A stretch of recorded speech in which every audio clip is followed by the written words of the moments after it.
The all-new Mazda 3 features the second generation of the company's infotainment system, Mazda Connect. Further reducing driver distraction was an important part of the design process with the latest generation of Mazda Connect. The latest version of the system is built around a widescreen display that features split-screen functionality and an elegant graphical user interface. The screen has been positioned so that the driver can view the information being displayed without taking their eyes off the road. And navigating the system is as simple as rotating the HMI commander to the desired item and pushing down. This simple, intuitive controller makes it easier to quickly find and select what you want. The navigation system also represents next-generation technology.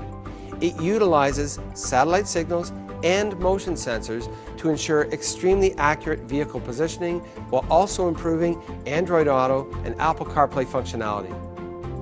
The next generation Mazda Connect is just one of the many ways in which the all-new Mazda 3 has been designed to exceed your expectations.